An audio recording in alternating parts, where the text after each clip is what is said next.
Hi friends, welcome back. Let's take a look at Tezos. Tezos versus the Bitcoins and Tezos versus the dollar coins, right? Let's just have a wee chitty chat before I get started. Somebody said in the comments down below in yesterday's video said I was throwing shade at somebody because I had more views on their videos than me. That's ridiculous. I looked at that one because it was the top one on the list when you search Tezos. All of this was incredibly clear. It's quite positive about the guy. The guy's technical analysis was incredibly brief, very low detail, quite vague, and all he really talked about was a volume candle, which you can't actually see on the charts. It's not. I don't know what I don't know. I didn't watch it in close enough detail to know what he was talking about. Just thought, I was just trying to make the point that if this coin here, which I believe in, wants to become like, the likes of Ethereum and the likes of Bitcoin and the big players in the game, even Chainlink, which is just one position above it on the list, has got way more technical analysis on YouTube to do with it. XRP, the YouTube's coming down with technical analysis for that, Litecoin, all the rest of it. If it wants to be like these other big players in the game, then you're going to need to have more than just me out here doing this every day. You're going to need to have more than just me. And does that guy count? Well, he does count, but he's a little bit leaning more on the entertainment side, and I really respect that. But yeah, don't be putting stupid comments down below in the thing. I gave the guy a thumbs down, and if and previously I'd given him a heart on a comment and all the rest of it. Don't be thick in front of me. I don't like that. So anyway, lots of love, by the way. Thanks for joining, and yeah, back to my usual chirpy self here. Yesterday's video is more somber, and I wanted to give you a sort of demonstration of the emotional inside feeling that you should have when you're trading, and it helps avoid FOMO and fear and greed, and you shouldn't be too sort of enthusiastic necessarily all the time. So it was good. I think it was a good lesson to be had there, and whatever else. But we don't need to worry too much about my mood. I'm fine. We all have ups and downs. Obviously, we're all human beings, are we not? We can all experience burnout and all the rest of it. But yeah, massively appreciate everybody who tunes into these videos, and yeah, let's take a look at the prices together. So this by the way, if you're joining me for the first time, this is what the videos are normally like. I speak far too quickly. As a guy said in the comments that he's from Russia, so he doesn't understand a thing that I say. I'm really sorry about that, but I've just got to keep being me. Like if I'm being me here, this is me. Welcome to the channel. I'm Rocky Outcrop. This is what I'm like as a person. So it's quite unnatural for me to speak slower. Yesterday's episode was an example of me trying really hard. Despite that, still got a comment down below saying that you don't understand a word I'm saying. So best to just be me and let the chips fall where they will over time. Things will sort themselves out. Right, so what are we looking at in terms of this bigger term time frame? We want to be bullish on Tezos because we know that overall we've got a big old uptrend. Just generally speaking, it's been a good one. But this is somewhat negated by the fact that we've got this bearishly divergent double top on the go over here, and this price action so far has no doubt shaken a lot of people out of the market. For instance, I took profits back up here at 236. But I'm just trading this thing. I'm not hodling it. I'm not an investor. I don't stake the coin. Well, I mean, Binance or whatever stakes them for me. Who cares about that? But there's different mentalities to be had here. But of course, that was an area, obviously, as we spoke about at the time, for taking profits at. And I'm kind of thinking to myself, well, am I going to start shorting this down the way, or am I going to look for whenever this could potentially come in for a cup and handle formation or whatever? And what am I looking at? So I want to see if this here, and I point this out in every episode really at the minute, if this can become a cup with handle. I highly invite everybody to go out there and investigate the cup with handle thing themselves. In terms of this here being the same equal high, really, or maybe it was a penny higher. It's really hard to tell, and I've never really bothered looking. But you'd have this class B, the sort of the bearish divergence on the go between these two highs here. But if this was a downtrend on the other hand, and looking between these lows and these lows over here, then we've got this price action's come lower than here, and will we see a turnaround in the stochastics just at this point here and put us in for a little bit of the bullish divergence? If this is actually lower, it's not lower though, so it's not a downtrend. So that's kind of a waste of 10 seconds there. Sorry about that. Whatever, who cares?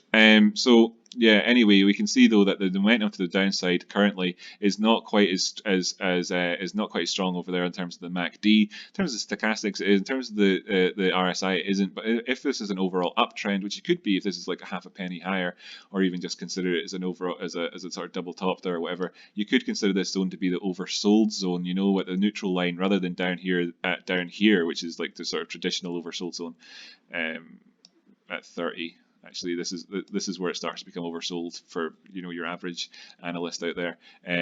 But you know, you could look at it at the neutral line and say, hey, maybe things will turn around here. So what I would like to see would be a rejection from the bearish control zone as the prices were to turn around. That would be quite good and give us a little bit of momentum coming up towards this here, towards whether or not we make a triple top, or we make a cup with handle and we bust up above it, or if indeed this whole thing fails and we go down again, or whatever. So if we come to, if we, you know, currently though we're looking towards the 3,000, we were looking towards the 3,000 having held for us. It hasn't. We've broken down below 3,000. That's relatively negative. But you know, let's zoom in a wee bit here. Let's zoom in a bit here and take a look at a couple of things. So in the VPVR, you know, you can see here, I just actually include a bit more price action, sorry, that we came past this big old node here at the 3,000 area, and we've dropped into an area where there's less historical trading, you know, and it does pick back up again over here where we see the excuse all the noise, by the way, all the muck on the charts, where we see the 50 simple moving average coming in at now. Oh shit. Sorry, excuse my language. So yeah, so we want to see the prices turn around somewhere along the way here. Now, what have we got? We've gone past the 50, past that 3,100, past the 3,000 area that we were talking about as well as being sort of kind of fairly important. And what are we looking at? Well, perhaps we'll come in and actually achieve the sort of full golden pocket area and a retrace. Now, looking over to the left, that's where the 382 is on this Fibonacci retracement. And overall, we don't want to be invalidating it and going any lower than the 2,800. We've spoken about 2,800 being sort of my Alamo quite a lot of times recently. I'd like to see the prices turn around, and where would be an easy enough location to see that happen at? Well, the 618 golden pocket in this area where the 50 simple is moving at 50 simple moving average here on the daily time frame. This area here would be good to see the prices turn around from. Of course, indeed, any area even before then would also be good to see the prices turn around at. We have what could be considered a downward trend, so let's look towards the 4-hour time frame and see if I laugh at the muck. I put muck on the chart, I think, and then I think it's embarrassing. Then I look back at it again, it just makes me laugh, which is why I don't stop doing it, even if you think it's embarrassing. If you're curious, why does Rocky keep being such an idiot? There's your answer. I find it funny. It entertains me. What are we looking at here? So you've got a low, higher low, lower high, sorry, lower low, lower high, lower low, lower high, right? Downtrend. Okay, so that's what we've got on the way down here. We knew that we would do. We've been talking about that. Then you've got low, it's lower. Oh, it's not lower. Oh, it's not lower. This is definitely lower over here, and this is definitely higher. Likewise, you know, over here. So we can just draw a little sort of a trend line in here.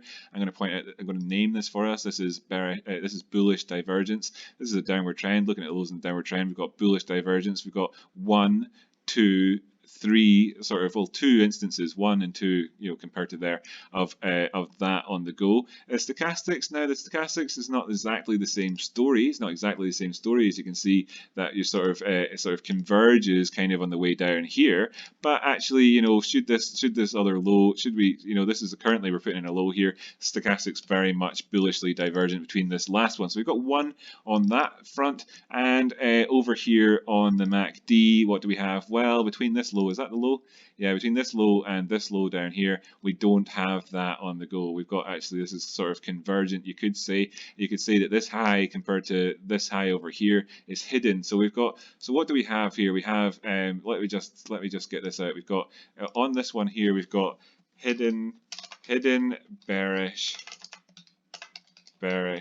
divergence, which is also known as continuation divergence, right? That's what we have there. That's what that is. Over here, we've got an example of bullish divergence. And we'll say it's times 1 of them because there it is. And then over here, you've got bullish divergence times 2. Okay. Now, what are the other things about this? Well, this bullish divergence over here is in the oversold zone, so that's more sort of real. This bullish divergence is not in the oversold zone necessarily, compared to how I like to look at things during downtrends, really, because I'm quite mean and I have my oversold zone at 20. But the sort of traditionally, you could have it in here at 30, and you could say then if if I actually had that sort of line drawn into 30 or whatever, you could say that it was slightly oversold as well, conditions there on that divergence. So you could say that those are two kind of divergences happening in somewhat oversold conditions. So that's two fairly strong cases for a bullish turnaround potentially, and these are actually just warning signs, warning against this downward trend here. And this here though, that is obviously sort of more negative looking in terms of this. Now, of course, what you would be looking at if you were just be oversimplifying things, you could say, look, we've got this increase on the MACD, so things are getting more momentum towards the upside. Well, that more momentum resulted in lower highs, which is why that becomes hidden bearish divergence. I hope that explains, what the sort of the reasoning is behind that there. And that's on the 4-hour time frame for us, so we know there that's what we're looking at. And if we look over to the left, we can see that there's this area of consolidation here, sort of, or this, this previous area here, and we know it from ourselves because we've traded this throughout this whole time here. So of course, I don't really need to go too bang on too long. Regain 3,000. We're only 9 satoshis away from it right now, so we're not pissing our pants. So regain 3,000, things would be quite positive. Let's try and get above the 200 simple on the 4-hour time frame and move back up above these areas here, or else we'll recalculate things as we go along. Let's look at the USD prices, because of course there's the constant dynamic, as I spoke about in the link video today. There's this sort of the constant dynamic here where you always have to look at the dollar and Bitcoin prices, because they've got two base pairings really, which are to look at. We're wondering about whether or not this could turn into head and shoulders. This obviously being the key area as well, where we have this neckline at sort of, it's obviously very, very messy drawn in. If we did drop down, we go down to the 200 simple, that'd be $2.30. I personally would maybe I'm not a financial advisor on this financial advice. I would be tempted to think about that as being a potentially quite a good long entry point potentially for us. Potentially, if that were to come down there, that'd be cool. But we'll just wait and see how things go, because this may never happen. But if it did, then we know about it in advance, right? So there's nobody able to say out there, oh my god, that popped up out of nowhere. How did we not see that coming? Because we can see it there. I've just taken it away though, so you can look at that yourself on your own charts happily anytime you like. Okay, and this is the 4-hour time frame. And what could you say is happening here? Between this high and this high, there was bearish divergence. You can see there. So there's an example of it in action across all three oscillators.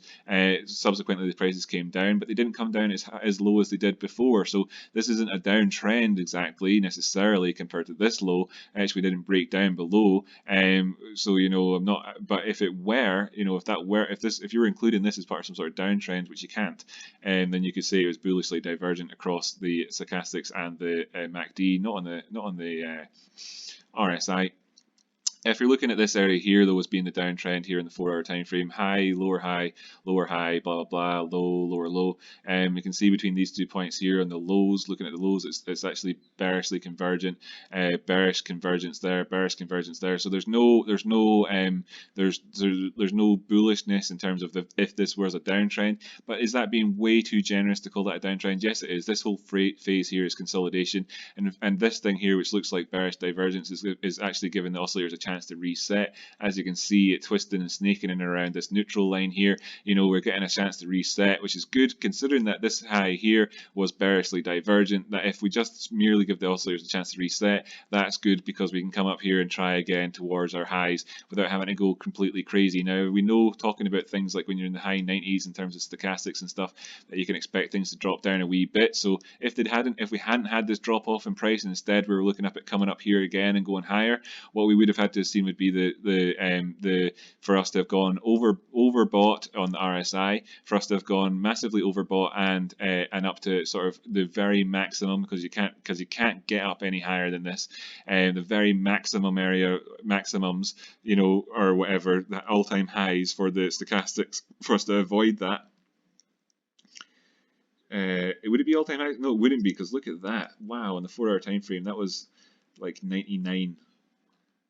Anyway, you're talking about going up to peak areas. Like there's that all-time high up there in terms of it, pure right on 100 or so. I'm not sure, 103. It's really hard to get up to those areas anyway when you're up quite so high, and that's what we would have had to have done to have avoided having any bearish divergence. And of course, ultimately, then at that point, when you look back at when we've been up so high, like here, big drop off in price. here. I'm not going to bother actually zooming out the chart to see it, but you know, here drop off in price, here drop off in price.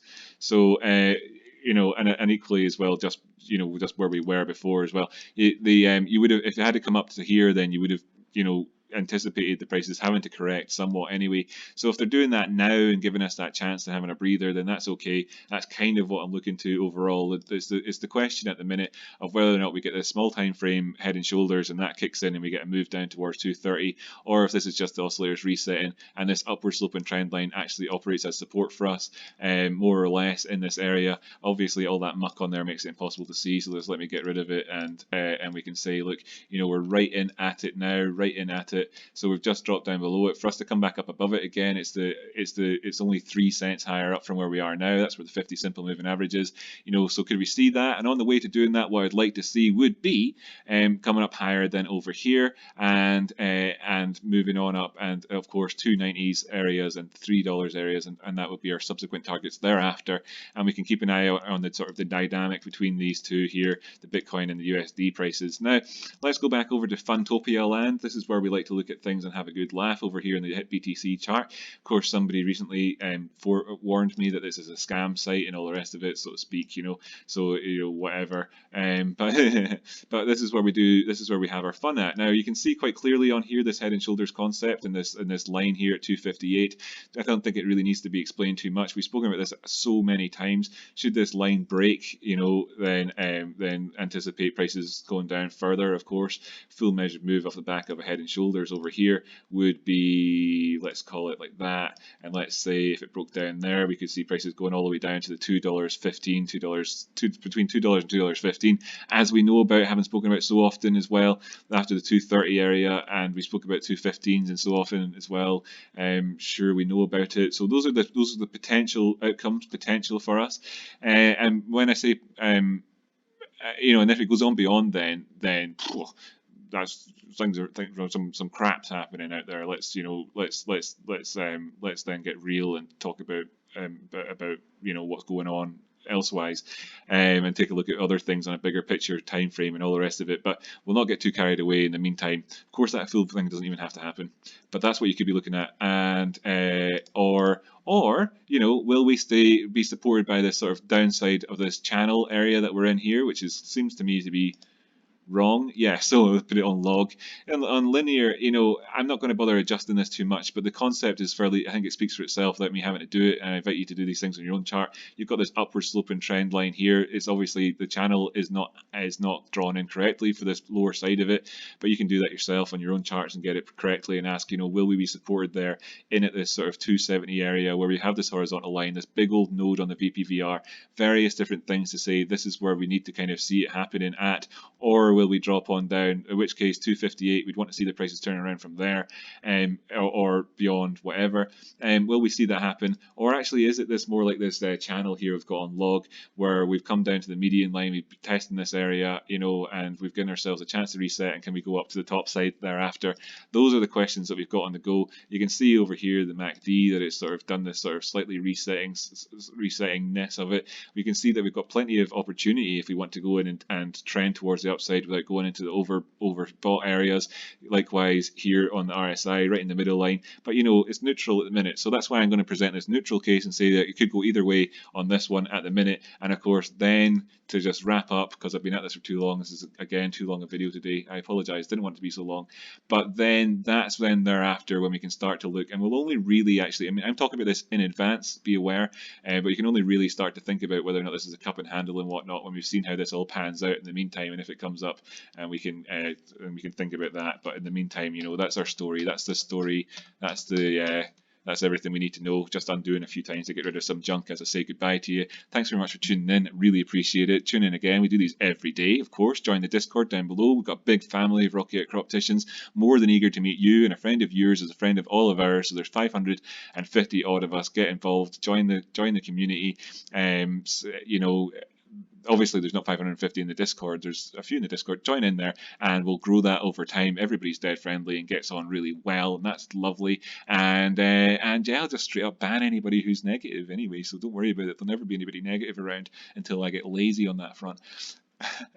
And yeah, we're sort of, I suppose you could say, we're front running the technical analysis for Tezos. I believe that there'll be 10 people doing this on a daily basis come this time next year, you know, and that we'll be able to look back and say, yeah, we were kind of, you know, early doors there, and we are in terms of this coin. I do think it's got a positive future and all the rest of it. Anyway, friend of yours is a friend of ours. You know, maybe one day I'll eat my words and I'll say, I can't believe it had a positive future. What I was thinking, it must have been crazy. But at the minute, I think I've explained all the reasonings anyway. I've explained the logic that I'm looking at, and I think it should fit in well enough with whatever TA that you're doing. I don't think I'm overlapping. I think the way that we do this doesn't overlap. So whatever. Anyway, join the family, be a friend, all that stuff. Friend of yours, friend of ours. So share this video with a friend of one if you've got one that you think would like it. And final seconds of this video, big shout out to Ross again, who, you know, great guy, part of the Twitter Tezos community, you could say, sharing my videos all the time. He's really, you know, and he's a nice guy too. So and funny as well. Posted funny things on Twitter, whatever. So follow him or whatever. Go on, follow me on Twitter. Follow that guy on Twitter, and all that too. Really appreciate everybody who's introducing me to their friends. Friend of yours, friend of ours. Thanks very much, Ross. And that, so all those friends of yours or friends, you know. Anyway, thank you so much. I'll catch you next time.